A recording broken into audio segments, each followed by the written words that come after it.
من الشیطان الرجیم بسم اللہ الرحمن الرحیم الحمد للہ رب العالمین والصلاة والسلام علی سیدنا ابی القاسم المصطفى محمد اللہم صلی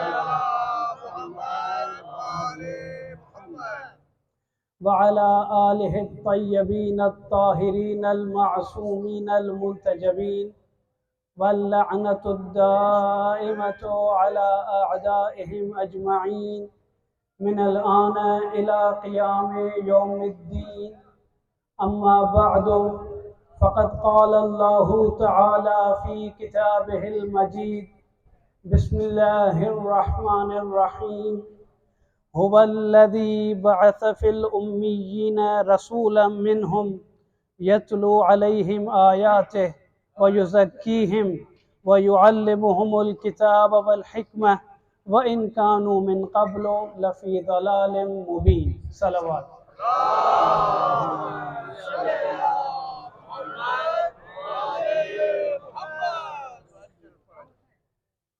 میری ان مجالس کے سلسلے کی آج پہلی مجلس ہے، تو میں چاہوں گا کہ اپنے موضوع کا ایک انٹروڈکشن آپ کے سامنے رکھوں۔ انٹروڈکشن رکھنے سے پہلے میں یہ کہنا چاہوں گا کہ میری تقریر میں شاید آپ کو وہ جوش و جذبہ یا وہ جو روایتی خطابت کا انداز ہے وہ شاید نہ ہو، کیونکہ میری تقریر کا مقصد یہ ہے کہ میں ایک موضوع کے متعلق اس طریقے سے گفتگو کروں جیسے دو شخص بیٹھ کر کسی موضوع کے متعلق بات کرتے ہیں۔ مقصد میری اس تقریر کا یہ ہے کہ ہم جب یہاں سے اٹھیں تو کچھ حاصل کر کے جائیں، کچھ سیکھ کر جائیں، کیونکہ میرا یہ ماننا ہے کہ یہ مجالس جو ہے یہ ہمارے لیے ایک درسگاہ ہے۔ کربلا کو ہم ایک درسگاہ سمجھتے ہیں، ایک یونیورسٹی سمجھتے ہیں جس کا استاد امام حسین علیہ السلام ہے۔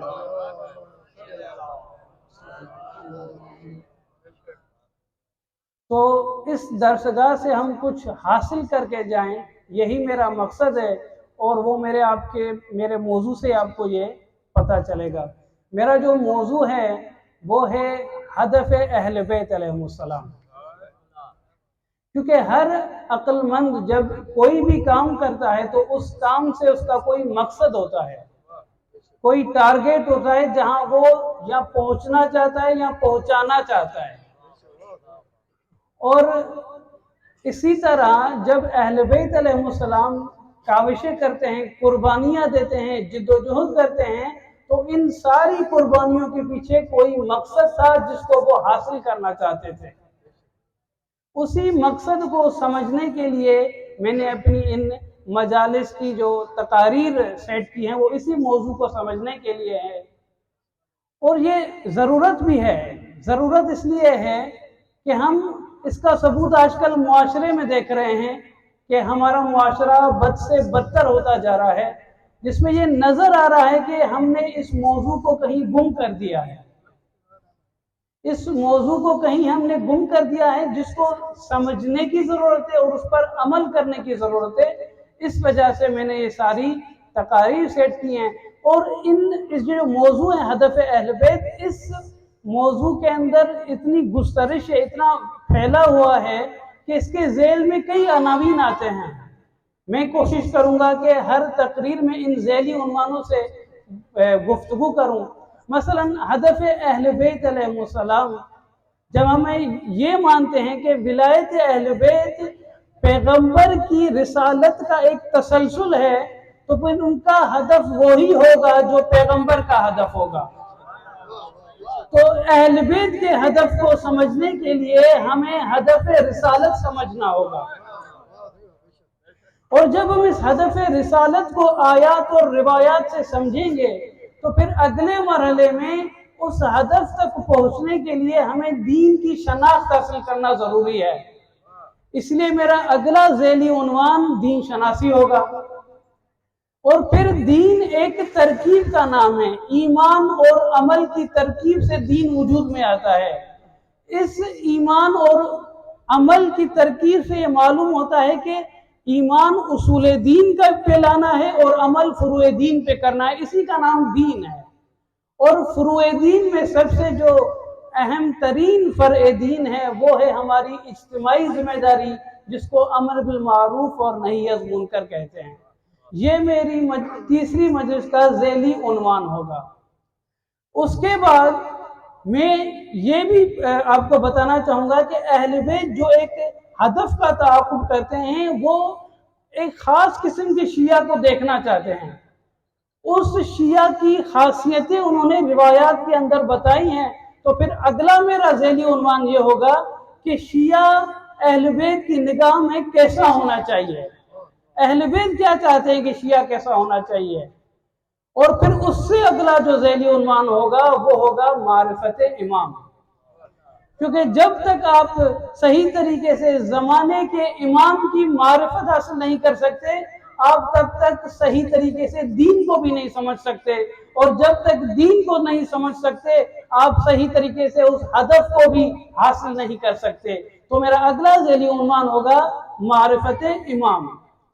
اور کیونکہ یہ عزاداری ہمارے مکتب تشیع کو بقا دے رہی ہے اور ہمیں دین کے ساتھ جوڑ رہی ہے، تو پھر اس سے میرا اگلا ذیلی عنوان ہوگا تاریخ عزاداری، کہ عزاداری کہاں سے نشد لے کر آتی ہے، اس کی کیا تاریخ ہے، کون سی آیات قرآنی سے ہم عزاداری کو ثابت کر سکتے ہیں، اور کون سی روایات ہیں جس میں عزاداری کے بارے میں تصریح کی گئی ہے۔ اور پھر میری آخری جو مجلس ہوگی اس کا عنوان ہوگا اس مہینے سے منسوب جو امام ہے، امام حسین علیہ السلام،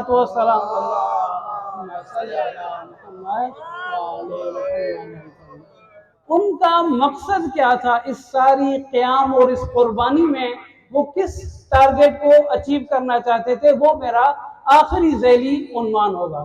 صلوات پڑھیں محمد علی محمد۔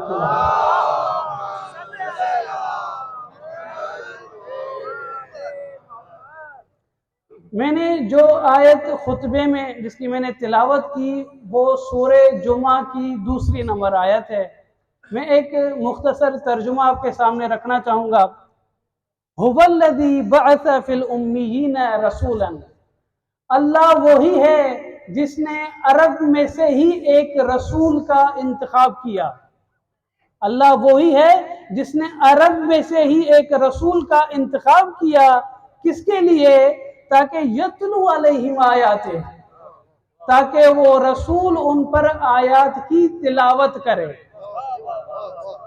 اور پھر فرماتے ہیں وَيُزَكِّيهِمْ، اور وہ رسول ان کا تزکیہ کرے۔ تزکیے کی کیا معنی ہے؟ تزکیے کی معنی ہے طہارت، پاک کرنا۔ یہاں پر کیا مراد ہے؟ یہاں پر انسانوں کو بد اخلاق اور گندی چیزوں سے پاک کرنا مراد ہے، یعنی انسانوں کی تربیت کرنا۔ اور پھر اس کے بعد فرماتے ہیں وَيُعَلِّمُهُمُ الْكِتَابَ وَالْحِكْمَةَ، یہ رسول وہ ہے جو ان کو کتاب اور حکمت کی تعلیم دے گا، یعنی ان کو قرآن پڑھائے گا اور حکمت کی تعلیم دے گا۔ حکمت سے مراد احکام دین ہے، یعنی ان کو قرآن کی تعلیم دے گا اور احکام دین کی تعلیم دے گا، اگرچہ وہ اس سے پہلے آشکار گمراہی میں تھے۔ یہ عرب اس سے پہلے آشکار گمراہی میں تھے، میں نے انہی میں سے ایک رسول کا انتخاب کیا تاکہ وہ ان پر قرآن کی آیات کی تلاوت کرے، ان کی تربیت کرے اور ان کو قرآن اور دین کی تعلیم دے۔ اس آیت کا آپ خلاصہ نکالیں گے تو ہدف رسالت جو سمجھ میں آ رہا ہے وہ ہے تربیت اور تعلیم۔ دو چیزیں، دو الفاظ، تربیت اور تعلیم، یہ وہ ہدف ہے جو اس آیت سے ہمیں سمجھ میں آ رہا ہے۔ صلوات پڑھیں محمد علی محمد۔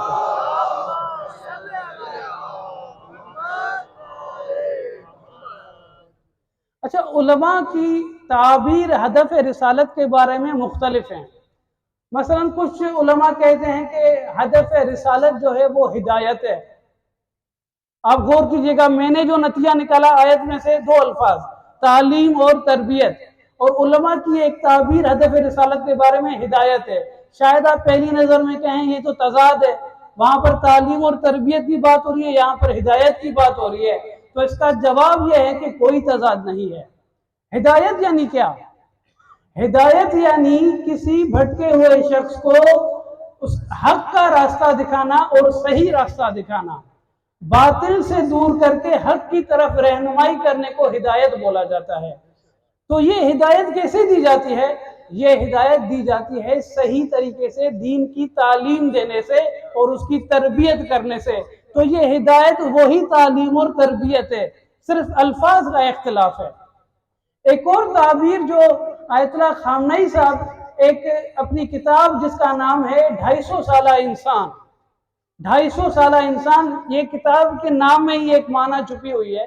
آیت اللہ خامنئی کہتے ہیں کہ پیغمبر سے لے کے امام زمانہ تک یہ ساری 14 شخصیت درواقع ایک شخصیت کا نام ہے، 250 سالہ انسان، اور ان سب کا ایک ہی مقصد ہے، اور وہ اللہ کی حکومت اس دنیا پر قائم کرنا ہے۔ اللہ کی حکومت اس دنیا پر قائم کرنا انتہاردہ معصومین کا ہدف ہے۔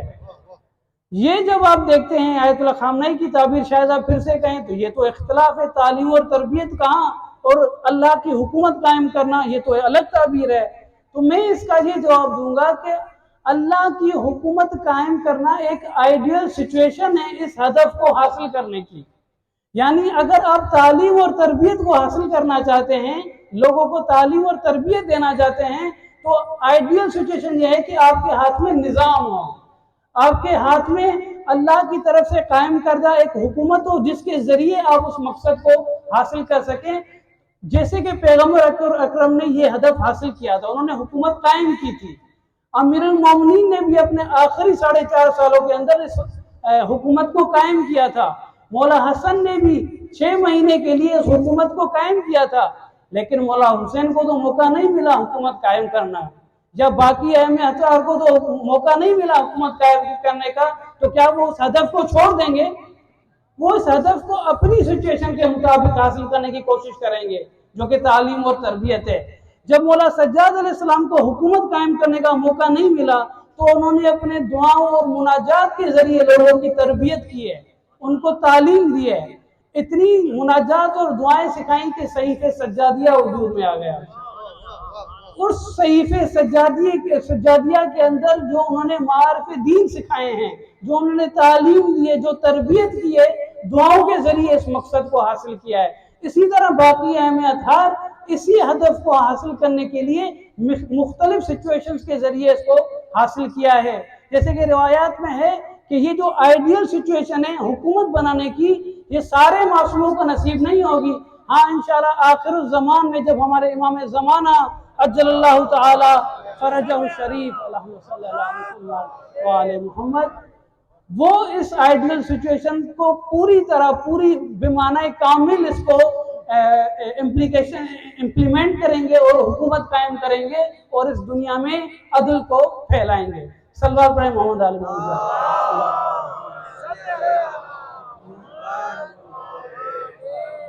گویا کہ پھر آیت اللہ خامنئی کی جو تعبیر ہے حکومت قائم کرنے کی، اس کا بھی تعلیم اور تربیت سے کوئی تضاد نہیں ہے، البتہ وہ ایک آئیڈیل سچویشن ہے۔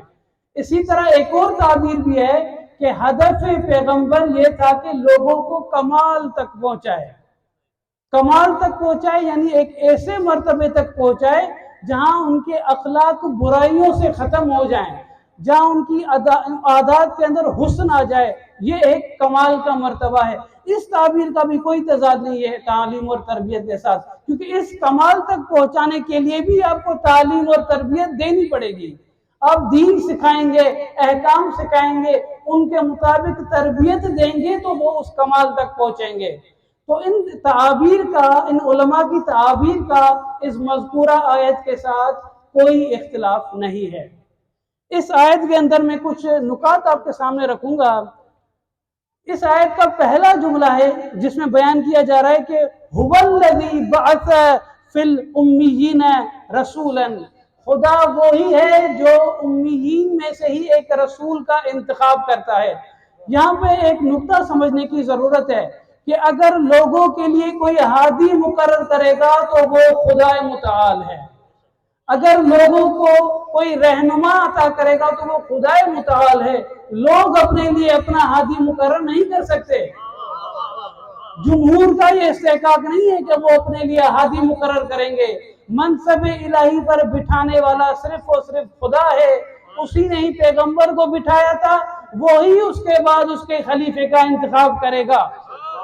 یہ اس آیت سے سمجھ میں آ رہا ہے۔ ایک اور لفظ اس آیت کے اندر ہے امیین کا۔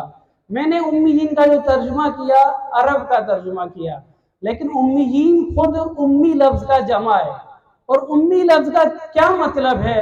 امی لفظ کی دو مطلب ہیں۔ ایک امی لفظ ہے ام القریٰ سے نکلا ہوا، جو مکے کا دوسرا نام ہے، اور جو مکے میں رہتا ہے اس کو امی کہا جاتا ہے، کیونکہ مکہ ایک مرکز تھا متعدد گاؤں کا، بہت سارے گاؤں کے درمیان میں مکہ تھا اور وہ مرکز تھا، اسی لیے اس کو ام القریٰ کہا جاتا تھا۔ قریٰ کہتے ہیں گاؤں کو، گاؤں کی جمع ہے، یعنی وہ سارے گاؤں کی ماں بن کر بیٹھا تھا، مکہ مرکز تھا، تو جو بھی وہاں پر رہتا تھا اس کو امی کہا جاتا تھا۔ تو اسی لیے یہاں پر امی کہا گیا ہے، تو اس کا شاید ایک مطلب یہ ہو کہ مکیوں میں سے پیغمبر کو انتخاب کیا گیا ہے، لیکن اس معنی کو کافی مفسرین نہیں مانتے، کیونکہ ہم مانتے ہیں کہ پیغمبر عالمین کے لیے آئے ہیں، صرف مکیوں کے لیے نہیں آئے، تو پھر یہ معنی مراد نہیں ہو سکتی۔ تو کون سی دوسری معنی ہے امی کی؟ امی کی ایک اور معنی بھی ہے۔ امی کی ایک اور معنی یہ ہے کہ امی کہا جاتا ہے ایسے شخص کو جو ظاہری طور پر کسی سے بھی تعلیم نہ لے، کسی بھی استاد کے پاس نہ پڑھے، نہ تعلیم حاصل کرے، اس کو امی اس اعتبار سے کہا جاتا ہے کہ تعلیم اور تربیت کے اعتبار سے وہ بالکل ویسے ہی ہے جیسے بچہ اپنی ماں کی پیٹ سے نکلتا ہے۔ یعنی کیا؟ بچہ جب اپنی ماں کی پیٹ سے نکلتا ہے تو اس نے کوئی ظاہری تعلیم نہیں دیکھی ہوتی۔ پیغمبر بھی کیونکہ شروع سے لے کے انہوں نے ظاہری طور پر کسی سے بھی تعلیم حاصل نہیں کی تھی، تو ان کو اس اعتبار سے امی کہا جاتا ہے۔ اور جہاں عربوں کو امی کیوں کہا جا رہا ہے؟ کیونکہ یہود مکیوں کو یا عربوں کو تکبر کی وجہ سے کہتے تھے کہ ہم پڑھے لکھے ہیں اور یہ عرب جاہل ان پڑھ ہیں، اس اعتبار سے وہ ان کو امی کہتے تھے، اور خدا نے بھی عربوں کو امی کہہ کر خطاب کیا ہے۔ لیکن یہ لفظ جب امی ہم پیغمبر کے لیے استعمال کرتے ہیں تو نعوذ باللہ کچھ ہمارے دوست اس کو ان پڑھ کی معنی میں استعمال کرتے ہیں۔ ہم بالکل اس نقطہ نظر کو نہیں مانتے۔ ہمارا یہ ماننا ہے کہ پیغمبر نے ظاہری طور پر تعلیم حاصل نہیں کی تھی، کیونکہ ان کے پاس علم لدنی تھا، ان کے پاس علم غیب تھا، وہ الہام اور فرشتوں کے ذریعے ان کے پاس علم حاصل ہوتا تھا، وہی نازل ہوتی تھی ان کو کسی ظاہری استاد کی ضرورت ہی نہیں تھی، تب بھی ان کو امی کہا جاتا ہے۔ اور اس کا بالکل بھی یہ لازمہ نہیں ہے کہ نعوذ باللہ ان کو پڑھنا لکھنا نہیں آتا تھا۔ خدا کی طرف سے پیغمبر کو کہا گیا تھا کہ آپ پڑھنے لکھنے کا تظاہر نہ کریں، کیونکہ ہو سکتا ہے لوگ آپ پر تہمت لگائیں کہ قرآن آپ نے خود لکھا ہے، اسی لیے آپ پڑھنے لکھنے کی تظاہر نہ کریں، اور ظاہری طور پر ایسا شو کریں کہ آپ پڑھے لکھے، مثلاً یعنی یہ شو کریں کہ آپ کو پڑھنا لکھنا آتا نہیں ہے کہ آپ پر تہمت نہ لکھ لیں، ورنہ پیغمبر تو پڑھنا لکھنا جانتے تھے۔ کیسے ہو سکتا ہے کہ اللہ ایسے شخص کو انتخاب کرے جس میں نہ پڑھنے اور لکھنے کی استحقاق اور اس کے اندر نقش موجود ہو؟ کیسے ہو سکتا ہے خدا حکیم ایسے شخص کو انتخاب کرے؟ اور جو کچھ دوست پیغمبر کو نعوذ باللہ ان پڑھ کہتے ہیں، میرا ان سے سوال ہے کہ اگر آپ کے والدین کو کوئی ان پڑھ کہے تو آپ کی غیرت جاگتی یا نہیں جاگتی؟ تو پھر جب پیغمبر کو ان پڑھ کہتے ہیں تو کیوں نہیں جاگتی وہاں پر آپ کی غیرت؟ تو امی کا مطلب یہ ہے کہ ظاہری طور پر انہوں نے تعلیم حاصل نہیں کی تھی، اگرچہ ان کو پڑھنا لکھنا آتا تھا۔ صلوات پڑھیں محمد علیہ وسلم۔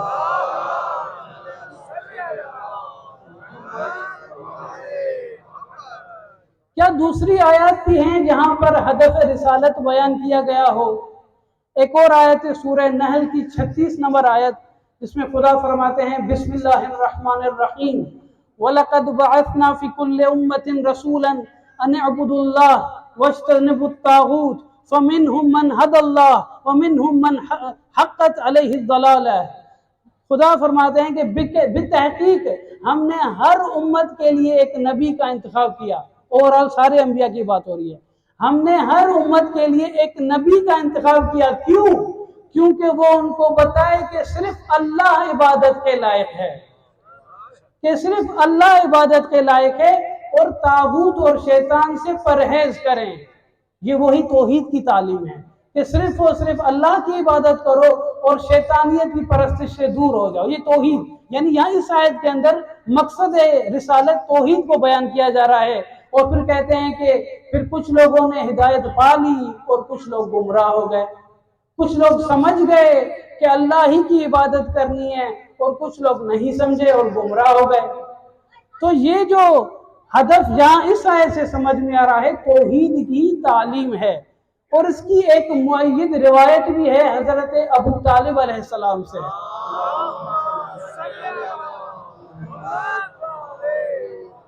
حضرت ابو طالب فرماتے ہیں سمعت ابن اخی محمد ابن عبداللہ، میں نے اپنے بھائی کے بیٹے محمد ابن عبداللہ سے سنا. پیغمبر کی بات کر رہے ہیں، یعنی میں نے پیغمبر سے سنا. کیا سنا؟ کہ پیغمبر فرما رہے تھے ان ربہ بعثہ بصلۃ الارحام، میرے رب نے مجھے بھیجا ہے صلہ رحم کے لیے. میرے رب نے مجھے بھیجا ہے کہ میں خاندانوں کو آپس میں نزدیک لے کر آؤں، ان کے اختلافات کو ختم، نفرتیں ختم کر کے ان کو نزدیک لے کر آؤں. اور پھر کہتے ہیں وَأَن يَعْبُدَ اللَّهَ وَحْدَهُ وَلَا يَعْبُدَ مَعَهُ غَيْرَهُ. اور وہ بتا رہے تھے کہ خدا نے مجھے اسی لیے بھیجا ہے تاکہ وہ بتا سکوں کہ صرف اور صرف اللہ عبادت کے لائق ہے اور اس کا غیر عبادت کے لائق نہیں ہے. وہی توحید کی تعلیم اور شرک کی مخالفت کرنا. تو یہ روایت بھی تائید کر رہی ہے اوپر والی آیت کی کہ پیغمبر کو بھیجا گیا تھا توحید کی تعلیم کے لیے. اب میں پھر سے آپ سے سوال کروں گا، میں نے اوپر والی آیت سے نتیجہ نکالا تھا تعلیم اور تربیت. یہاں پر تعلیم توحید کی بات ہو رہی ہے، کوئی تضاد ہے؟ تضاد نہیں ہے. اوپر جو تعلیم دین اور تعلیم کتاب ہے وہ توحید کو بھی شامل ہے اور توحید اسی کا ایک حصہ ہے. تو اس آیت اور اوپر والی آیت میں بھی کوئی فرق، کوئی تضاد نہیں ہے. ایک آخری آیت آپ کے سامنے رکھوں گا، سورہ اعراف کی 157 نمبر آیت. اس میں بھی پیغمبر کا ایک ہدف بیان کیا گیا ہے.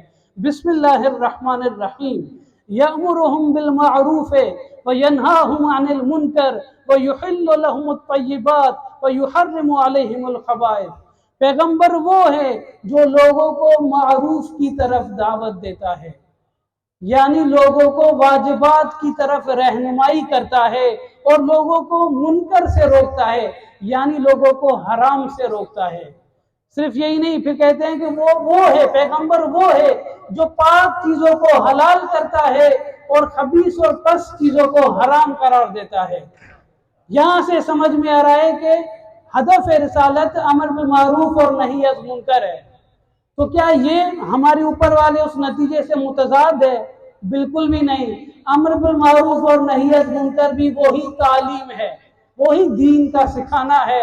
تو اس آیت اور اوپر والی آیت کے درمیان بھی کوئی تضاد موجود نہیں ہے. اب جو میں نے شروع میں آپ کو کہا تھا کہ اہل بیت کی ولایت تسلسل پیغمبر کی رسالت ہے، تو پھر جو رسول کا ہدف ہوگا وہ اہل بیت کا رسول ہوگا. اس کی کیا، وہی اہل بیت کا ہدف ہوگا. اس کی کیا دلیل ہے؟ اس کی دلیل خود مولا حسین علیہ السلام ان کا اپنا ایک قول ہے جس میں اس کی تصریح کر رہے ہیں کہ میرا ہدف وہی ہے جو پیغمبر کا ہدف ہے. مولا فرماتے ہیں وَإِنَّمَا خَرَجْتُ لِطَلَبِ الْإِصْلَاحِ فِي أُمَّةِ جَدِّي، میں نے بتحقیق یہ قیام اسی لیے کیا ہے تاکہ اپنی جد کی امت کی اصلاح کر سکوں، ان کو سدھار سکوں. اور اريد ان اامر بالمعروف وانہا عن المنکر، میرے اس قیام کا مقصد یہ ہے کہ میں امر بالمعروف کروں اور نہی عن المنکر کروں. میں بتاؤں لوگوں کو واجبات کیا ہیں، میں لوگوں کو بتاؤں کہ منکرات کیا ہیں تاکہ اس سے دور ہو. یہ وہی تعلیم اور تربیت ہے. اس کے بعد امام فرماتے ہیں وَأَسِيرُ بِسِيرَةِ جَدِّي وَأَبِي عَلِيِّ بْنِ أَبِي طالب، میرا مقصد ہے کہ میں اپنے جد کی سیرت اور اپنے والد علی ابن ابی طالب کی سیرت پر چلوں. اللہم صلی علی محمد وآل محمد.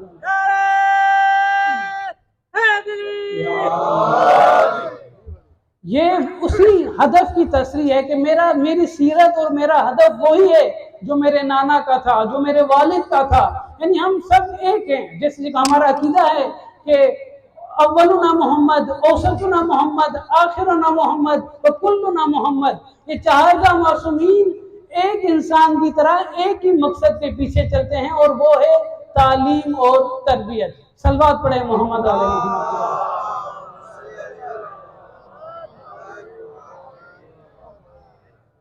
میری تقریر کی جو گفتگو تھی وہ یہاں پہ ختم ہوتی ہے، اور اب میں چاہوں گا کہ اس بزرگوار امام کے قیام کے متعلق کچھ گفتگو کروں. یہ میرا امام اسی تعلیم اور تربیت کو آگے اس مقصد کو حاصل کرنے کے لیے اس قیام کو انہوں نے وجود میں لے کر آئے. میں چاہتا ہوں کہ میں شروع سے بتاؤں کہ کہاں سے یہ قیام کا ارادہ وجود میں آیا ہے. آخر کون سی چیز ہوئی تھی مدینے میں جب سے امام نے یہ ارادہ کیا کہ میں مدینہ چھوڑنے کے لیے تیار ہوں. مرگ معاویہ کی خبر جب مدینے میں پہنچی تو دارالامارہ میں مروان ابن حکم نے مولا حسین سے ایک جملہ کہا تھا. مروان ابن حکم نے مولا کو کہا کہ تمہاری بہتری اسی میں ہے کہ تم یزید کی بیعت کر لو. آپ کو پتا ہے امام نے یہ جملہ سنتے کیا کہا؟ امام نے کہا انا للہ و انا الیہ راجعون. بتحقیق ہم سب خدا کی طرف پلٹنے والے ہیں. پھر امام نے کہا وعلی الاسلام السلام. اگر مجھ جیسا آدمی یزید کی بیعت کر لے تو پھر اسلام پر فاتحہ پڑھ لینی چاہیے. اور پھر کہتے ہیں قد بلیت الامہ براء مثل یزید. کیا میری نانا کی امت پہ ایسے دن آ گئے ہیں کہ وہ یزید جیسے آدمی کی بیعت کریں؟ اور پھر پوچھتا ہے مروان ابن حکم سے وہی ہو کر اتامرنی ببیعت یزید وهو رجل فاسق. کیا تم مجھے کہہ رہے ہو کہ میں یزید جیسے فاسق مرد کی بیعت کروں؟ قطعاً نہیں کروں گا. جب مولا نے صریحاً انکار کیا بیعت کرنے سے تو اس وقت کا مدینے کا حاکم جس کا نام تھا ولید ابن عتبہ ابن ابی سفیان، ابو سفیان کا پوتا اس وقت مدینے کا حاکم تھا، اس پر حکومت کی طرف سے زور دیا گیا کہ حسین کو مجبور کرو کہ یزید کی بیعت کرے. یہ وقت تھا اور مولا نے فیصلہ کیا کہ میں مدینہ چھوڑ کے چلا جاؤں گا. امام نے ساری شخصیت اسے وہاں ودا کی ہے. محمد حنفیہ ان کے پاس گئے، ان سے ودا کی اور ان کو ایک وصیت لکھ کے دی، جس وصیت میں مولا نے یہ تصریح کی کہ میں قیام کر رہا ہوں اپنے جد کی امت کی اصلاح کے لیے اور امر بالمعروف اور نہی عن المنکر کے لیے. اور اس کے بعد مولا اپنے نانا اور والدہ کی قبر پر جاتے ہیں ودا کرنے کے لیے. ایک روایت میں ہے مولا نانا کی قبر کے پاس کئی راتوں تک بیٹھے رہے اور گفتگو کرتے رہے اور ودا کرتے رہے، اور وہ نانا کو بتا رہے تھے کہ اب میرے پاس اور کوئی راستہ نہیں ہے، مجھے مدینہ چھوڑنا پڑے گا. ایک ایسا موقع آتا ہے مولا اپنے گھر میں بیویوں کو بتاتے ہیں کہ اب مدینے کو چھوڑنے کا وقت آ گیا ہے. گھر سے رونے کی آوازیں بلند ہوتی ہیں. ایک مرتبہ اعلان ہوتا ہے کہ بیویاں باہر نکل رہی ہیں، حجاب کا بندوبست کیا جائے اور پردے کا بندوبست کیا جائے، سواریاں لگائی جاتی ہیں. بھائی انتظار میں کھڑے ہوتے ہیں کہ بیویاں نکلیں گی تو ہم ان کو سوار کریں گے. ایک طرف یہ پروقار روانگی ہے اور ایک طرف 11ویں کی رات تھی. یہاں حجاب کا بندوبست ہو رہا تھا، وہاں حجاب چھینا جا رہا تھا.